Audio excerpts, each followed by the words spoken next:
नमस्कार दोस्तों, स्वागत है मेरे YouTube channel learn C language में। दोस्तों, आज की इस वीडियो में हम पढ़ने वाले हैं AVL ट्री।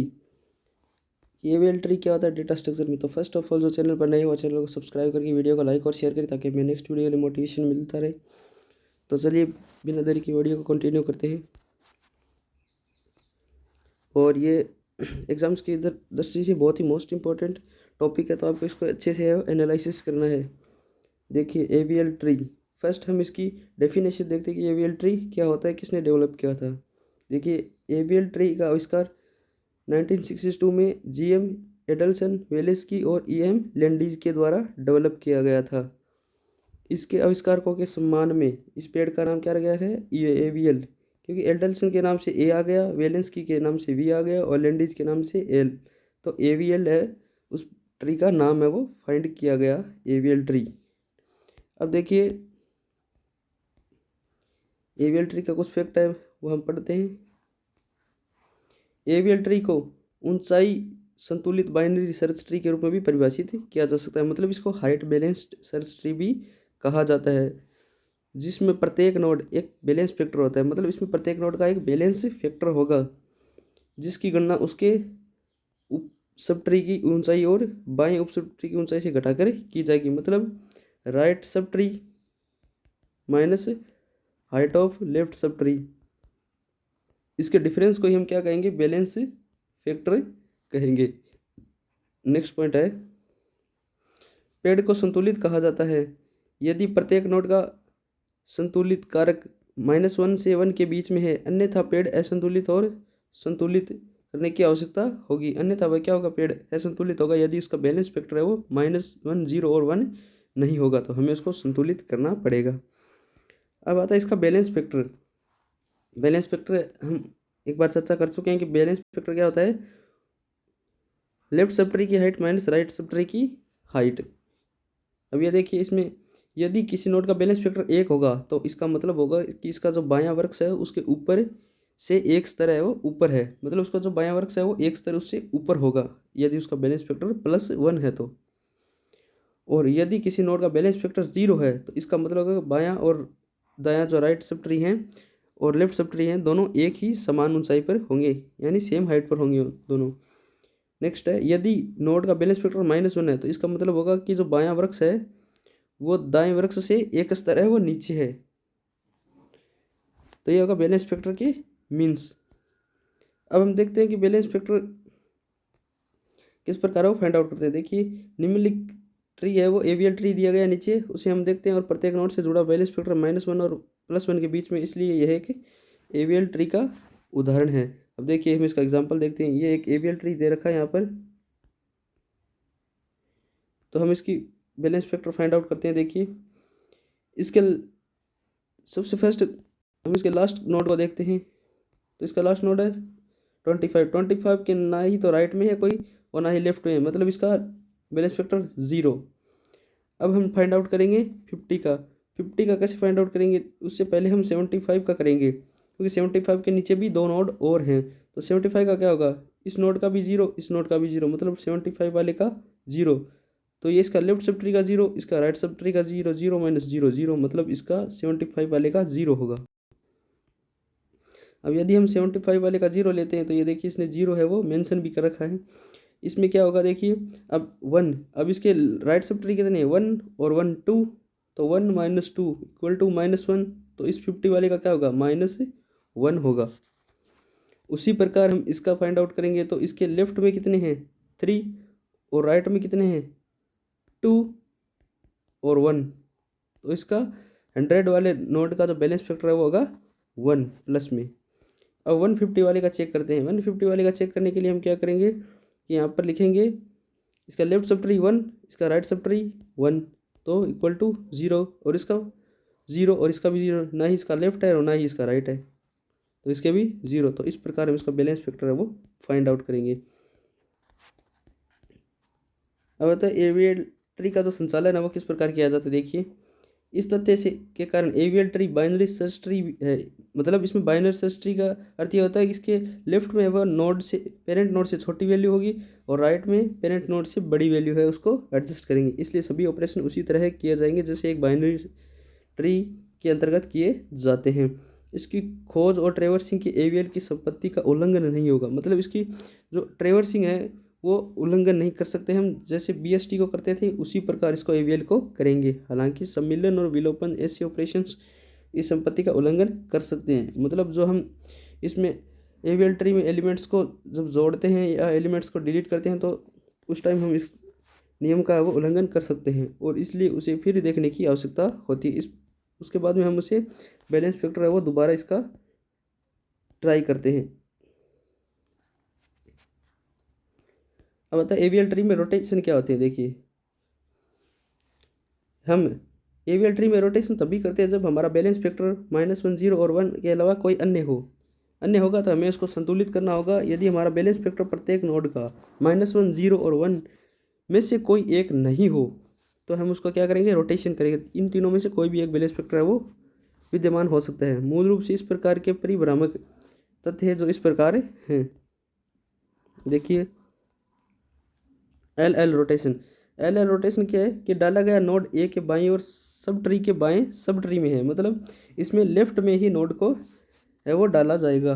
आर में क्या होता है कि डाला गया नोड इसके बाएं सब ट्री में है, मतलब दाएं सब ट्री में, सॉरी दाएं सब ट्री में होगा, मतलब राइट साइड में इसका नोड है वो उपस्थित होगा।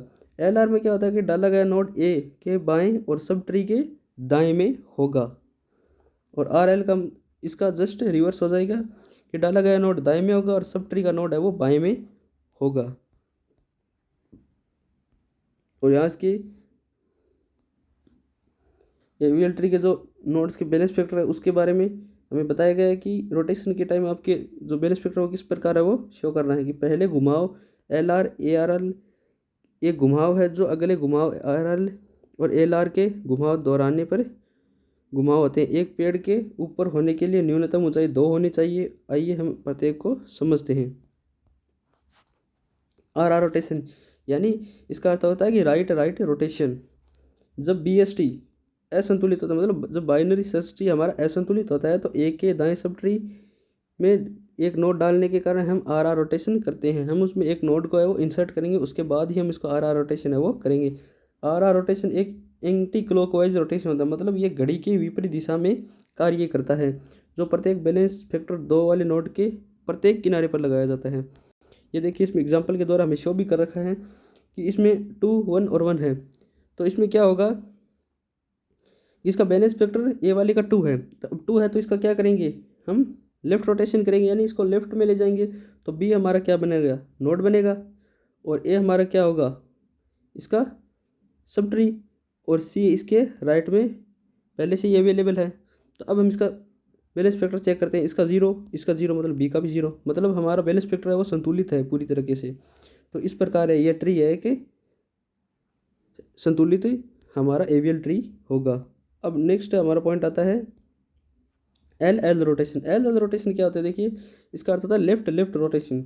जब बी एस टी असंतुलित होता है, मतलब हमारा जो बाइनरी सर्च ट्री हम बनाते हैं उस टाइम उसे असंतुलित ही होता है। वो सी के बाएं सब ट्री के बाएं और एक नोड डालने के कारण वह एल एल रोटेशन करते हैं। एल एल रोटेशन हमेशा क्लॉकवाइज होता है, मतलब ये घड़ी की दिशा में होगा, और वो क्या होगा, घड़ी के विपरीत दिशा में आर आर, जो बैलेंस फैक्टर 2 वाले नोड के प्रत्येक किनारे पर लगाया जाता है। मतलब इसमें बैलेंस फैक्टर 2 होगा तभी हमारा रोटेशन है वो लगेगा। ये देखिए अब हमारे इसमें क्या कर रखा है कि बी एज इट इज़ रहेगा। अब हम इसमें राइट रोटेशन करेंगे तो सी है वो इसके राइट में चला जाएगा। ए पहले से ही मौजूद है बी के लेफ्ट में, तो ये सेम टू सेम रहेगा। तो इस प्रकार हमारा वो ट्री है वो होगा। यहाँ पर इसका बैलेंस फैक्टर होगा 0, इसका 0, मतलब बी का भी 0। तो ये होगा आपका एक संतुलित AVL tree right right rotation के द्वारा। अब हमारा आता है L are rotation. L R rotation क्या होता है, देखिए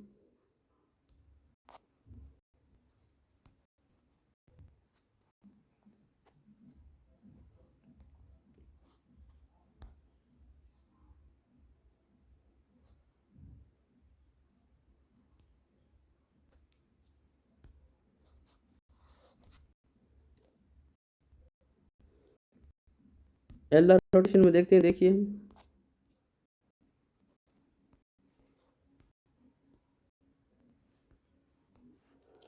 दोहरा घुमाव दोहरा घुमाव एक एकल घुमाव की तुलना में थोड़ा कठिन होता है। मतलब इसमें किसी भी ट्री में 2 बार रोटेशन करना कुछ कठिन होता है एक की तुलना में, जिसे हम पहले ऊपर समझाया जा चुका है। L R equal to R R rotation plus L L rotation, यानी पहले हम आर आर रोटेशन करेंगे सब ट्री पर, उसके बाद में हम एल एल रोटेशन करेंगे फुल सब ट्री पर। मतलब फुल सब ट्री से हमारा तात्पर्य होगा कि जो नोड हमें पहले से नोड के साथ जो पद से पहला नोड मिला है उससे हम बैलेंस फैक्टर -1 के अलावा 0 या 1 है, मतलब हम उसके रोटेशन है वो पहले से कर चुके हैं। अब इसमें जो कार्य है वो हमें बताया गया कि रोटेशन किस प्रकार इसमें किया गया है, जो मैंने आपको ऊपर है वो अच्छे से मेंशन किया हुआ है। अब इसमें आता है आर एल रोटेशन। इसमें आर एल रोटेशन में क्या होता है ये देखिए, आर एल रोटेशन क्यों यूज में लेते हैं ये देखिए।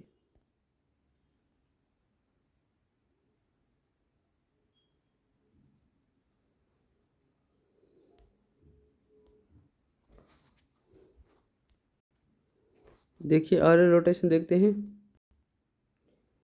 आर एल रोटेशन यूज में लेते हैं हम कि जैसे कि पहले हम चर्चा की जा चुकी है कि डबल रोटेशन सिंगल रोटेशन की तुलना में थोड़ा क्या होता है, कठिन होता है, जो पहले ही ऊपर बताया जा चुका है। R L rotation equal to L L rotation plus R R rotation, यानी पहले इसमें लेफ्ट लेफ्ट रोटेशन होगा, उसके बाद में आर आर रोटेशन होगा, या हम डायरेक्ट इसको आर और एल रोटेशन भी बोल सकते हैं। पहले एल रोटेशन सब ट्री पर किया जाएगा और फिर उसका आर आर रोटेशन है वो पूरी ट्री पर ही मेंशन किया जाएगा। फुल ट्री से हमारा तात्पर्य होगा कि डाले गए नोड से पहला नोड जिसके बैलेंस फैक्टर -1 है, इसके अलावा 0 और 1 है। अब इसमें हम देखते हैं, इसमें एग्जाम्पल बता रखा है। ये जो एग्जाम्पल है ये देखिए, इसमें हम क्या करेंगे कि सबसे पहले ए बी और सी कोई हमारा ट्री है, इसमें क्या करेंगे 2 1 और 0 है, 2 1 और 0, तो हम इसमें क्या करेंगे लेफ्ट रोटेशन करेंगे। लेफ्ट लेफ्ट रोटेशन करेंगे तो हमें क्या मिलेगा, लेफ्ट लेफ्ट रोटेशन करेंगे तो सी हमारा पेरेंट नोड होगा और उसके लेफ्ट में ए होगा और राइट में बी होगा, मतलब इसका 0 इसका 0, तो सी का बैलेंस फैक्टर भी 0। तो अब नेक्स्ट स्टेप में हम क्या करेंगे, ये संतुलित होने के बाद में हम सी को क्या करेंगे राइट पर रोटेट करेंगे। राइट पर रोटेट करेंगे तो हमारा क्या होगा कि ए है उसके राइट में चला जाएगा, ए उसके बाद हमारा क्या होगा,